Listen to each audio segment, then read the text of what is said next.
appreciate Ms. Nelson being here today because she's been very active in our chamber and all that you've done. Let me just say, and as you know this, that 99% of all the businesses in Florida and Tallahassee, our capital, are small, medium-sized businesses. They create 70% of the jobs.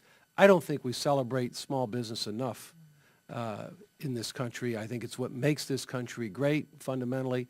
So I can't say enough to applaud you. And then I've been through two tough cycles in the 80s where we had 20% interest rates, the 90s where we had the S&L banking crisis. But this is the worst I've ever seen in the last 30 years I've seen in business, or last 35 years. You'd have to probably go back to the 30s.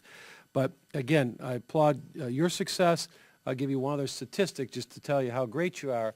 They've said, the U.S. Chamber said that 8% out of businesses start up out of 100 succeed in 5 years, are still standing, let alone in this environment. So again, I applaud your efforts. Ms. Nelson, again, I'm glad to have you here today representing my district. What are the keys, a couple of keys that you think are the keys for you to survive through this struggling time? Because I got to tell you, most of the businesses in our area, there are some niches, are down probably 30%, and many of them, unfortunately, are on the bubble or been out of business. What's been the key to your success, you and your husband? Well, I think, as we talked about before, I think the most important piece of being a business owner, and I think we've all talked about it, is pioneering new ways to do business. I mean, in tough times like this, you just learn to roll up your sleeves and get the work done, to innovate, to be a pioneer. We've all done that. And you have to do things that are uncomfortable. You have to change your staffing. You change your health care benefits. There's a ton of things that you have to do in order to survive. It's not comfortable. It's not what you like. And quite frankly, I think we get a little comfortable when things are good.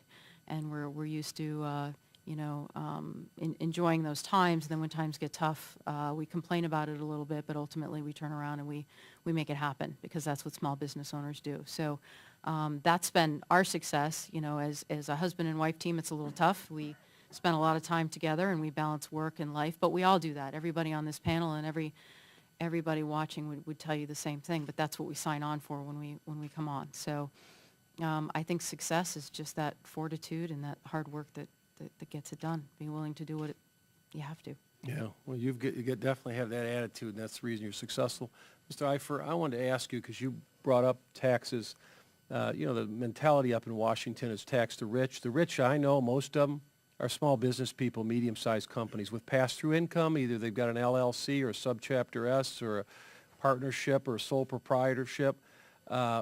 What's your thoughts on that? You touched on that, because what happens if you make $750, you don't take home $750, and if you got to pay another 10% in tax, it's a couple more jobs that you're not going to be able to hire somebody. But I'd like to just have you add on if you think I'm right on that.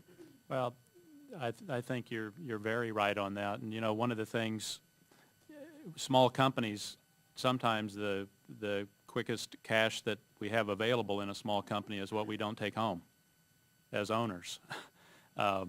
We've had periods of time where you just didn't take any income home because you wanted to leave the money in the business. So certainly, to the extent that taxes would affect the livelihood of any entrepreneur and what they take out of the business, versus being able to leave the funds in the company, it certainly makes a difference, because I know recently we've only been taking out of it what we need to live on, and having the tax rates minimal gives us more liquidity that we need to support our families.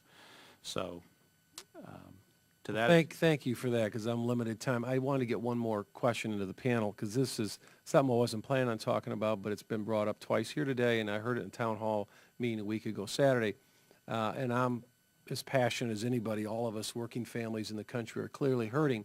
But a gentleman stood up to town hall and he says, I've run ads in our community for some time. I can't get anybody to come in and look for a job. You guys got to be very careful about the unemployment benefits, what we're doing here, the extension. Some people need them. Some people are taking advantage of the system. So I talked to him after, that was his comment, and I said, well, tell me, how are they surviving? They can't survive. He said, well, they're taking the check and they're working under the table side jobs. So, and he can't get anybody to take a job there locally in his community. That's what he claims. Does anybody want to add on to that, or is it just one incident? Because I just had this come up recently. Or do you think that's pretty widespread in your communities?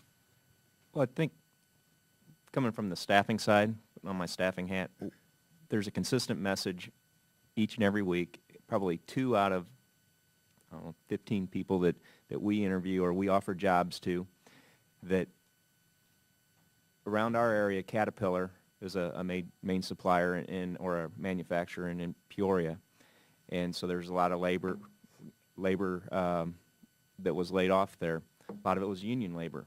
But the unemployment benefits are about break even to what they could be making otherwise. And a lot of them are just saying, I've got about 6 weeks left. I'm just going to coast for the next 6 weeks and give me a call back then.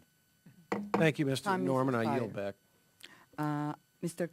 Ms. Kirkpatrick, sorry. Thank you, Madam Speaker, and thank you, panel. I represent a very large rural district